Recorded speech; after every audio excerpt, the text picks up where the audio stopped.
Hello and welcome to PrimePRO video demo. Today we're going to be talking about the new dashboard available in PrimePRO.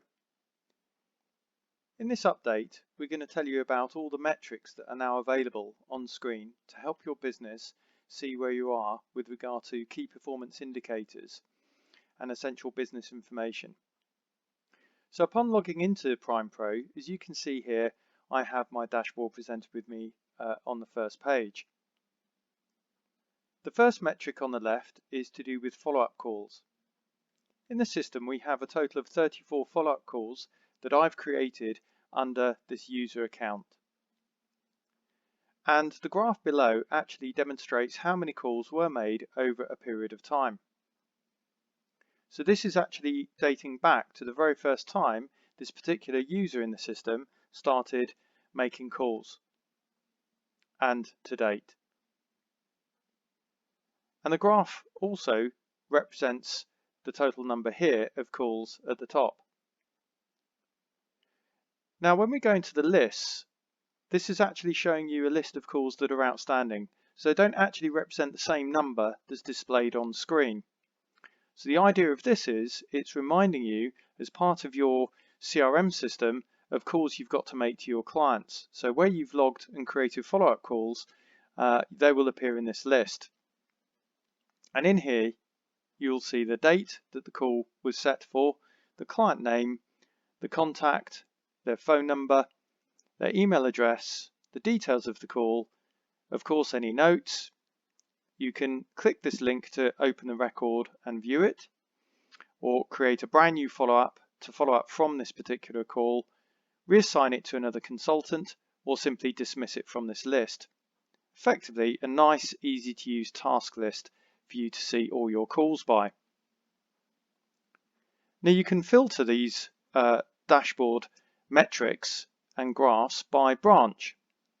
So from this list here, I've got in my demo agency these particular branches. Now a branch can be a division or a physical branch as I've got here.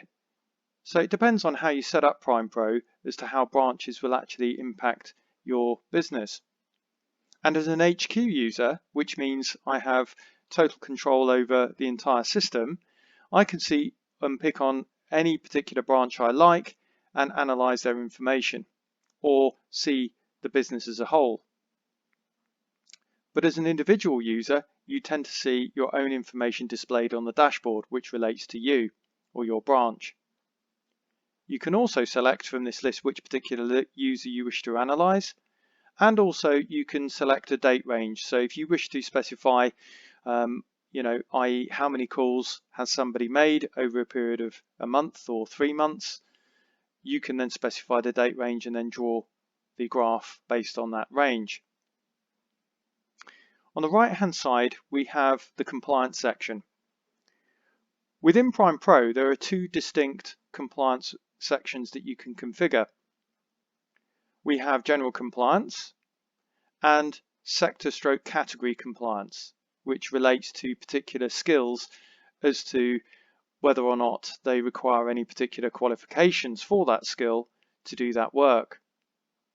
So let's first talk about the general compliance. So general compliance affects everybody in the system, and if they are not compliant with any of these items that you've created, then they cannot work full stop. So general compliance are typically your rights to work. And as you can see in my list here, it's displaying all the candidates that have failed general compliance. So it could be that their visa's out of date, or we've not checked their proof of address, or indeed their passport or birth certificate. So until I do this, these candidates would not be able to be placed in any jobs within the system. We can drill down very quickly into any of these items by clicking on the link, and it takes you straight to the candidate where you can update the information here.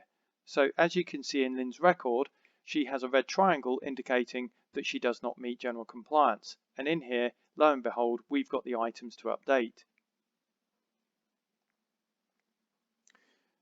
There are 2 notifications that are automatically sent out from the system to advise the candidates where any date-based compliances are about to expire or have indeed expired. So the first notice is triggered, and indeed any of the people listed here where it's a date-based compliance, you can set the number of days the notification will advise you of when the compliance needs to be chased. So for example, if you set visa to be within 30 days, then indeed any candidate's visa that's within 30 days of expiry will appear in this list, and then it will count down the number of days to expiry in this column. When that's initially triggered, the 30 days prior, for example, an initial upcoming notice will be sent to the candidate advising them that their visa will expire in 30 days. Whereupon the email template that you can set this up and coming expiry notification, you can input the portal login details for the candidate to log in and self-serve by uploading the relevant information like their visa. A second notice is automatically sent from the system, which then triggers at the point of expiry. So again, another email will advise them that it's now expired. And again, to contact your agency, or indeed whatever you want to put in the template for them to, for example, log into their system to update the information. So this is a really good metric to notify you of failure of compliance. Now, I mentioned earlier about the sector compliance. So the sector compliance, or category compliance as we call it, is dependent upon how you've configured PrimePRO. So in my demo, I've got industrial, social care, construction and driving sectors or categories. So each one of these categories, I've then got a subset of skills that I can create. And then within each skill, I can then create qualifications to say whether or not that skill requires certain things to make them valid. So for example, let's start off with construction. I've got a requirement for CSCS cards as a labourer or bricklayer. And indeed, these are specific to this skill. So therefore, as soon as that falls out of date, then they are no longer compliant under that skill type, requiring us to go into their record and update this to make them compliant for that job type. And this is really important because whilst they might be no longer compliant as a bricklayer, they might be compliant to do other work. So this is very focused on the type of role, skill, compliance that's required. And let's take a look at healthcare. So in healthcare, we've got obviously jobs like care assistant or skills that we've set up, and of course the particular certificates that have expired. And then I can go straight into their record and update that information by clicking the link.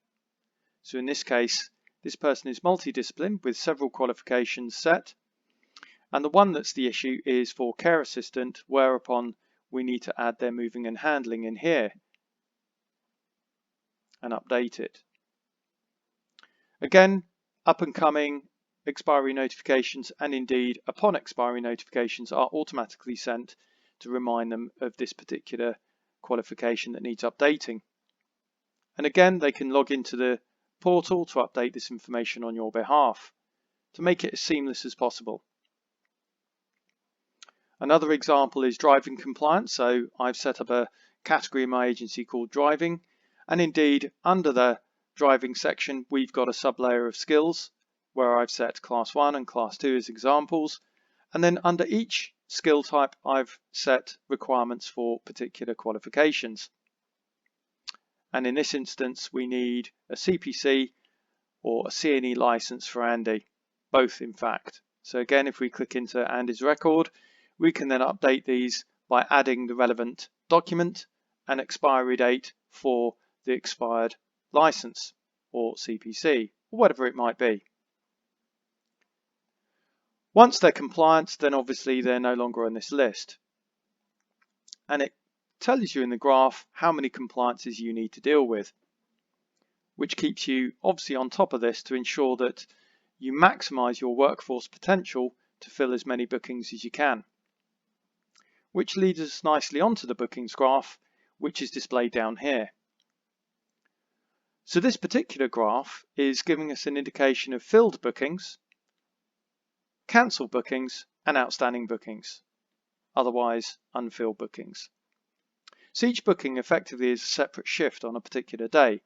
So if you've got one booking for Monday with 10 shifts required to be filled, then that would indicate the number 10 in this list.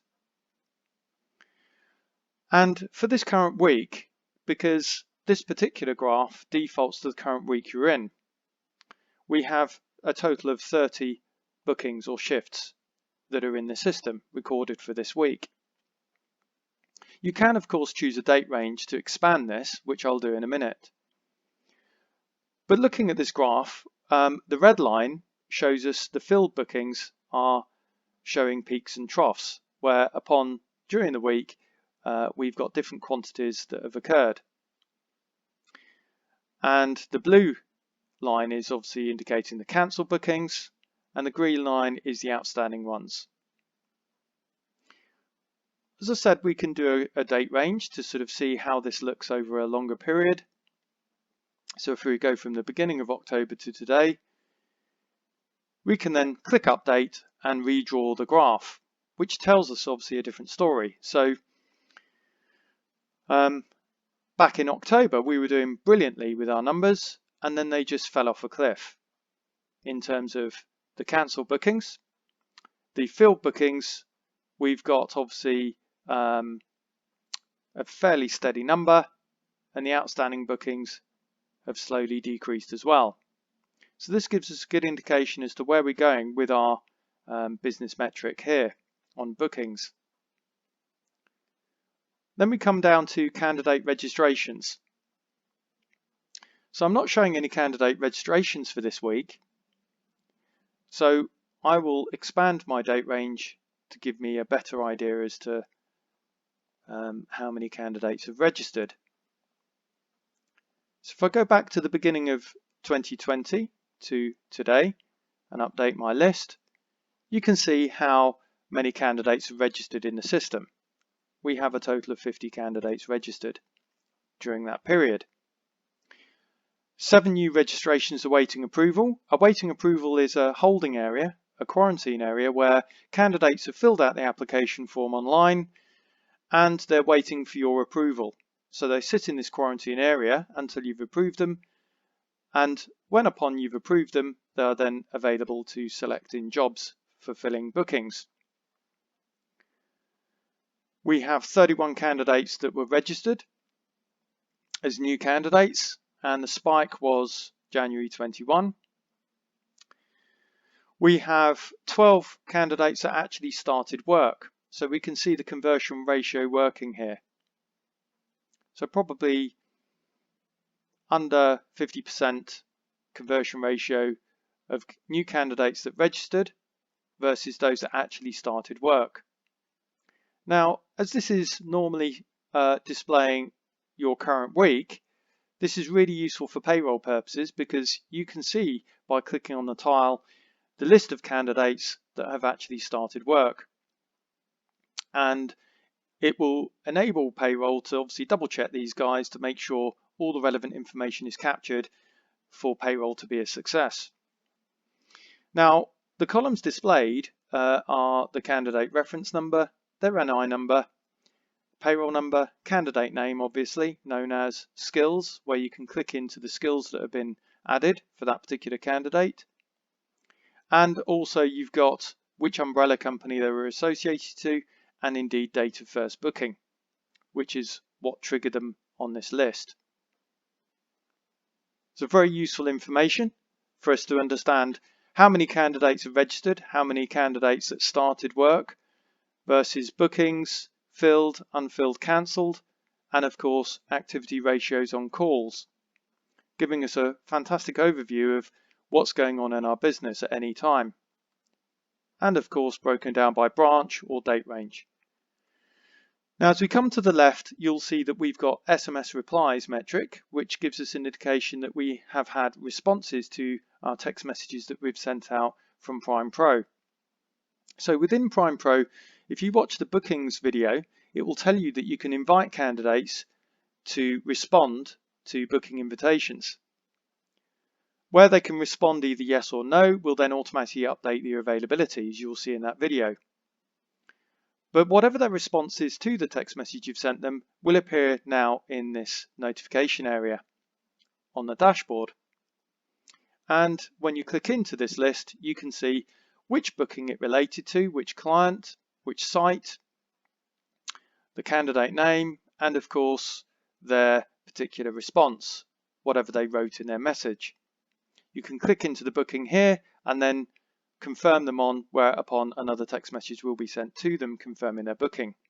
So this is a great area for us to see any notifications, replies to our text messages come in from candidates. The final metric I'm going to be talking about today is references. So this metric here, this list of reference requests will show up when a candidate has completed the work history on the onboarding process of the application online. So when they've filled out some professional work history, that can be used as a professional reference for you to submit a reference request for that candidate. So if your business does require a lot of reference checking on candidates, this is going to be really useful to you. So you click request and then select your reference template, which you can have different questions set up for your reference.